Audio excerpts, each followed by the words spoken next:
Ignition sequence starts. 6, 5, 4, 3, 2, 1, 0. Liftoff. We have a liftoff.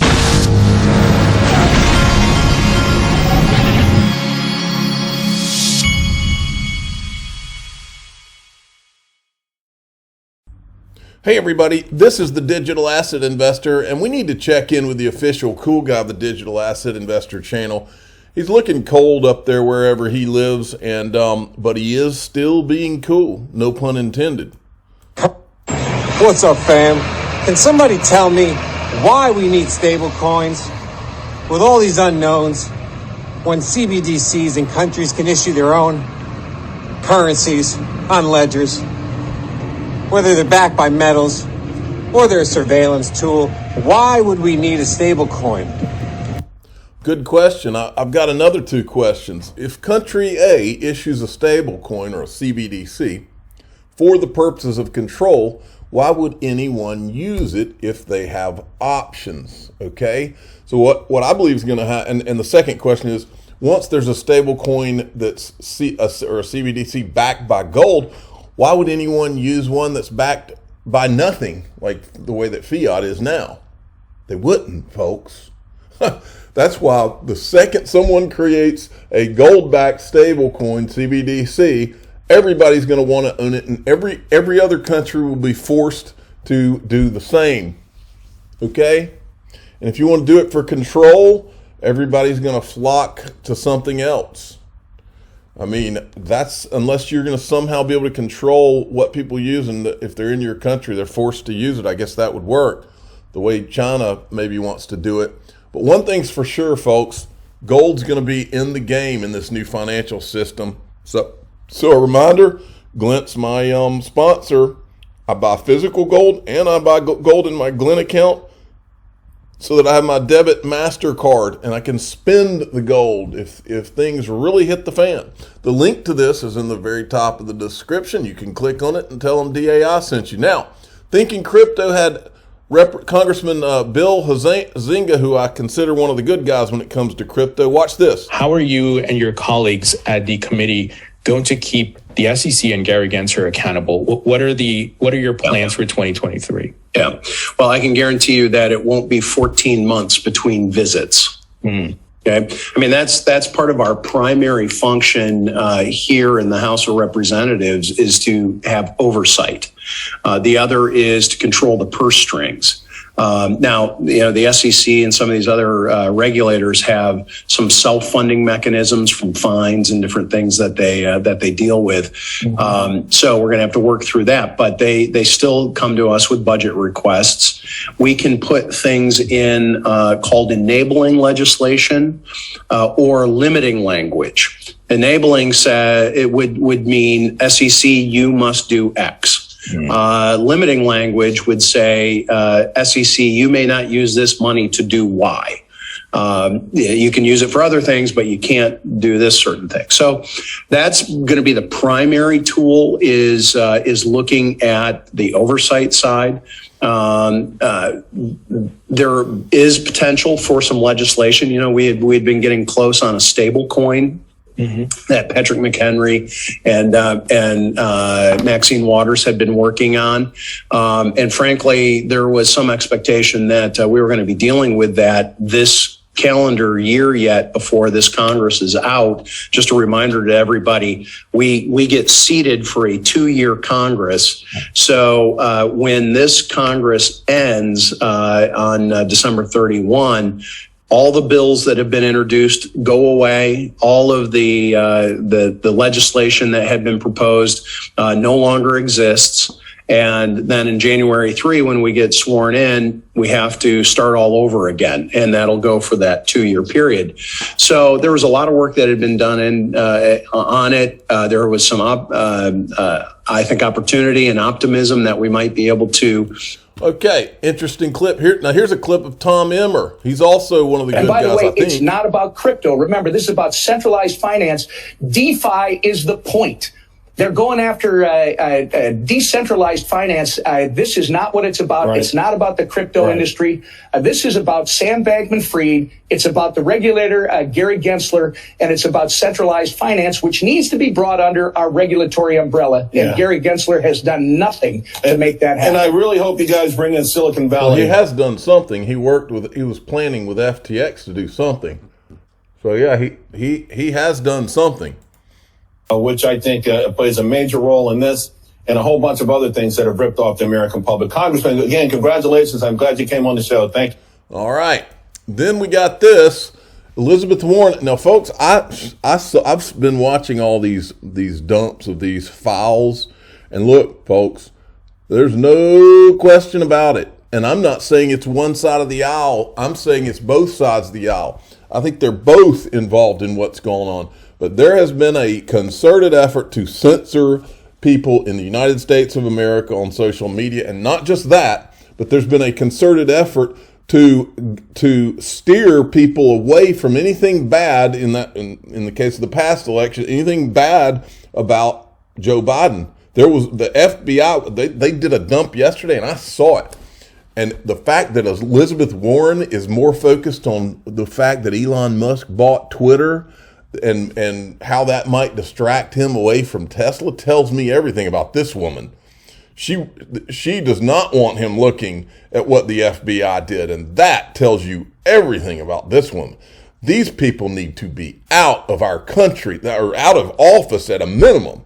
This is not someone that is for this country. This woman is bad, bad, bad, and she's Gary Gensler's buddy. What a coincidence. John Deaton says, why don't you worry about Gary Gensler and his conflicts of interest? This woman is the things I could say that I'm not going to say, awful. It pisses me off. When I think about what people like that woman represent for the future of my children, it just infuriates me. She represents nothing that this country was founded to be. Nothing. And again, it's both sides of the aisle. I think 3/4 of our Congress is compromised by countries that aren't our country. I really do. There's not a doubt in my mind after everything I've seen for the last few years. Now, Stefan Huber's, he's Mr. Huber. He's changed his name. If the SEC loses, they will not appeal because of the risk of making it binding authority. If the SEC wins, Ripple will appeal, which could make it binding authority. Ripple's arguments are directed to the Court of Appeals. That's why I'm sticking with settlement until the last day. And he said, save the comment. Now, I agree with Stefan Huber. I've always believed. Now, I've got one big caveat to this, and the caveat involves the Hinman documents. I've said from day one, we're never going to see those Hinman documents. What I don't understand, and see, this is a clip from John Deaton on October 25th. He was predicting SEC settlement too, but he had the same caveat. And I'll play you a little bit of this. But he was basically predicting settlement within 90 days of when they are forced to turn over the documents. Now, they were forced to turn the documents over, but remember, here's what Stuart Alderati said.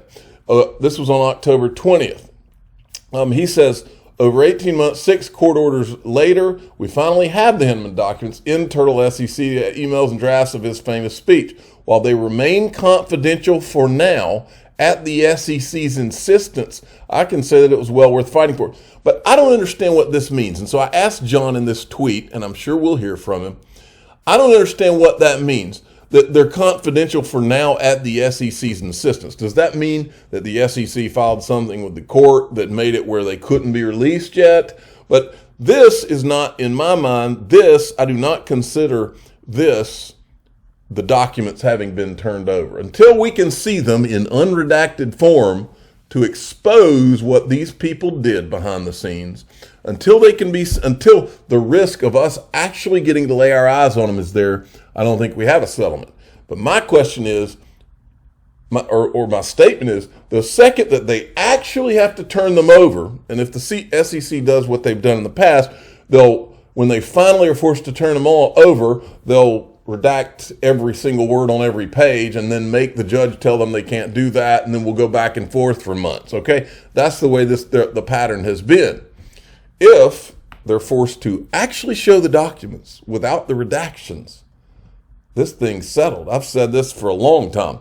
But here's what John Deaton said about it. So, John, taking that into consideration, I know that we recently saw Jeremy Hogan suggest that if there was going to be a settlement, he thought it might happen by the end of the year. And tell me if I'm wrong, but I think I read somewhere that 90% of all SEC cases end in a settlement. And if that's correct or not, but do you think that is where we end up, or do you think this thing is going to go to the judge? How do you think this thing ends up? If there was going to be a settlement, it would be from within 90 days of when they were forced to turn over the documents. And so my timeline agrees with Jeremy Hogan in that sense. Ongoing and future sales of XRP by Ripple and in the secondary market are not secured. That if they don't get that, there's not a settlement. If they get that, there's a settlement within minutes. I mean, I'm paraphrasing Stuart Alderati, but he basically said, not to me, to the world, that a settlement happens very quickly if that happens. And if I'm advising Gary Gensler, I'm saying, look, these emails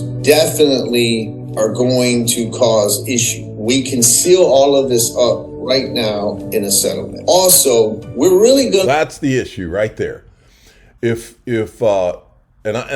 how I think this thing plays out. I think that they're going to say, okay, Ripple, we're going to give you XRP is not a security going forward, and it's not a security when you sell it going forward, and in the secondary market. And in return, we get to seal the documents. That's what I think happened. That's how I think this story ends. All right, and part of the reason I think that's how this story ends was because that goes in line with what Charles Hoskinson seems very scared right now to me, and what would make him scared? And he said that he's heard there's a settlement or a decision by the judge or whatever.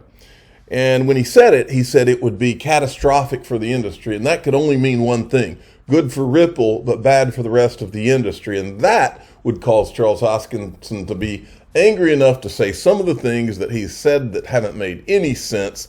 For example, from now on, I will only go to conferences. If an XRP or Ripple person's there, I will not go.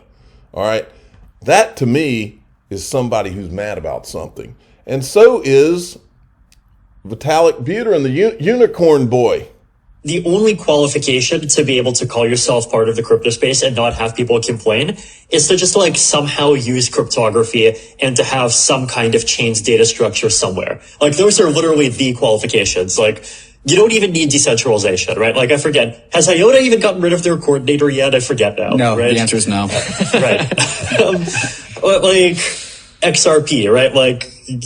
They're still completely centralized and, but, at the same time, they are, on CoinMarketCap and, still, I think, haven't apologized for writing documents into to the U.S. government, basically saying that they should be favored over Bitcoin and Ethereum because Bitcoin and Ethereum are China controlled. I think that there should be a way to talk about Ethereum that doesn't implicitly, lend credence to the Lunas and the XRPs and the IOTAs and the Bitcoin Satoshi's visions of the world, but that still does leave room for kind of valuing the good and the honorable things that are happening in other ecosystems. Now remember, this is the same Vitalik Buterin who has never replied to or commented on three things. Why was Goldman Sachs, and Charles Hoskinson said it, I've got it on video, Goldman Sachs was at Ethereum before it started, okay? And so was JP Morgan. We have it on video. He's never commented on that at all. And he's also never commented on who the disguised whales were. And here, this guy who's hiding all that stuff, okay, he wants to talk about who's centralized and who's decentralized. These guys have some gall. I mean, the mountain of problems behind what they've done is unbelievable. And at the same time, they're pointing at Ripple, who's been completely transparent. It's the craziest thing ever.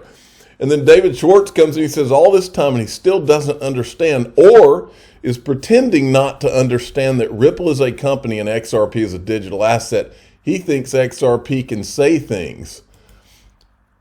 Everybody's on to these guys, folks. Okay, XRP rich list, historic wallet count, 4,482,906 wallets. So we've got 4.5 million XRP wallets. I guess that is a record. And then finally, I wanted to show you this. Baba Cugs had put this video out, and he says, "This is why I am here. Day-to-day prices are irrelevant." I agree with that. And the official cool guy retweeted it. Listen to this. This reset will be a huge shock when Americans catch on. That's why the average person won't hear a word about the story until it's obvious to just about everyone. And by then, it's going to be too late. Yep.